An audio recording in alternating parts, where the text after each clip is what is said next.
राधे राधे दोस्तों, आज मैं आपको श्रावण मास की कहानी सुनाने जा रही हूँ। अगर आपको ये कहानी पसंद आई तो कमेंट बॉक्स में ओम नमः शिवाय जरूर लिखिए।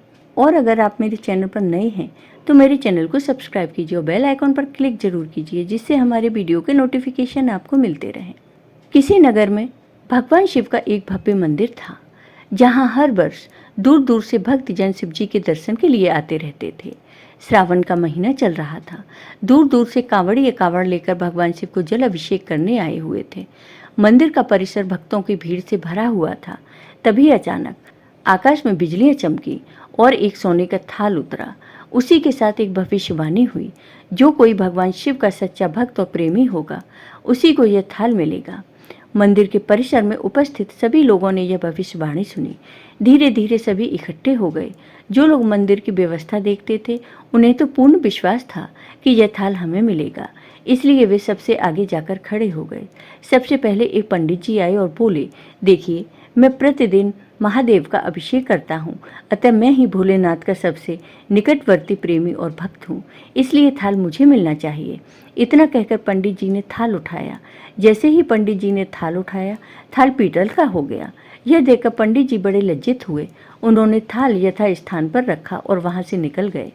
इसी प्रकार वहां उपस्थित सभी पंडितों ने खुद को आजमाया, लेकिन शायद उनमें से कोई भी सच्चा भक्त नहीं था। उन्हें भी थाल यथा स्थान पर रखकर चले जाना पड़ा। इसके बाद उस नगर के राजा का आगमन हुआ। राजा साहब आगे आए और बोले, मैंने महादेव के मंदिर में बड़ी भारी दान दक्षिणा दी है, इसलिए यह थाल मुझे मिलना चाहिए।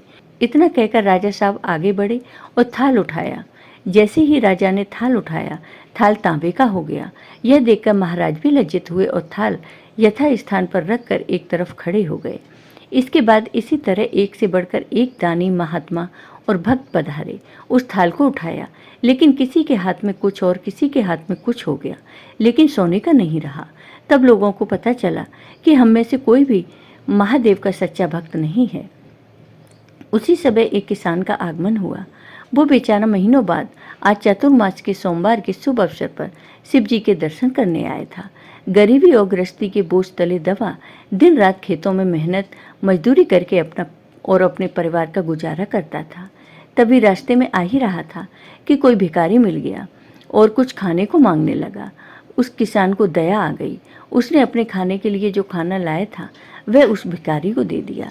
थाल के बारे में इसने भी सुना था, लेकिन इसने उस पर कोई ध्यान नहीं दिया। सीधा मंदिर में गया और महादेव का पूजन करके बाहर आ गया। परिक्रमा करके जाने को हुआ, तभी पीछे से एक व्यक्ति बोला, भाई, तुम भी थाल उठाकर देख लो, हो सकता है तुम ही वह सच्चे भक्त हो जिसके लिए यह थाल आया है।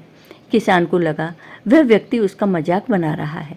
किसान ने हंसते हुए कहा, भाई, मैं तो कभी कोई पूजा पाठ भी नहीं करता, महीनों में एक आध बार मंदिर आता हूँ, मैं काहे का सच्चा भक्त। वह आदमी बोला, भाई, हम तो देख चुके हैं, हमारी भक्ति तो दो कौड़े की भी नहीं है। अब तुम ही अपना हाथ लगाकर देख लो, सोने का थाल मिले न मिले, किंतु पता चल जाएगा कि तुम्हारी भक्ति में कितनी सच्चाई है। लोगों के बहुत आग्रह करने पर आखिर उस भोले भाले किसान ने जाकर थाल उठा ही लिया। जैसे ही उसने थाल उठाया, लोगों के आश्चर्य का ठिकाना नहीं रहा। सोने का थाल रोशनी से चमचमाने लगा। यह देख सब लोगों में खुशियों की लहर दौड़ गई। सभी लोग उसके जयकारे लगाने लगे और पूछने लगे, भाई, तुम ही सच्चे भक्त हो, अब हमें भी बता दो कि कैसी भक्ति करते हो जिससे महादेव तुमसे इतने प्रसन्न हैं। तब किसान बोला, भाई, मैं कोई भक्ति नहीं करता, मैं केवल दिन भर खेतों में काम करता हूँ, थोड़ा समय निकाल कर ज़रूरतमंद लोगों की मदद करता हूँ, इसके अलावा मैं कोई विशेष कार्य नहीं करता। लोग पूछने लगे, तुम लोगों की मदद क्यों करते हो? हंसते हुए किसान बोला, सुकून, दूसरों के चेहरे पर मुस्कान देखकर मुझे जो आनंद मिलता है और खुशी होती है, उसे मैं शब्दों में बयान नहीं कर सकता। शायद यही कारण है कि महादेव मुझसे खुश हैं। इसलिए हमेशा याद रखें, सत्कर्म का आरंभ भी आनंद से होता है और अंत भी आनंददायक होता है। दुष्कर्म का आरंभ भी दुख से होता है और अंत भी दुखदायक होता है। आप सैकड़ों मील की यात्रा करके भी दूसरों का दिल दुखाते हैं, तो आपकी वह तपस्या, साधना और महादेव का दर्शन धूल के बराबर है। जय हो भगवान शिव के। आपको ये वीडियो पसंद आया हो तो कमेंट बॉक्स में कमेंट करके ज़रूर बताइए। साथ ही मेरे वीडियो को ज़्यादा से ज़्यादा शेयर करिए। धन्यवाद दोस्तों।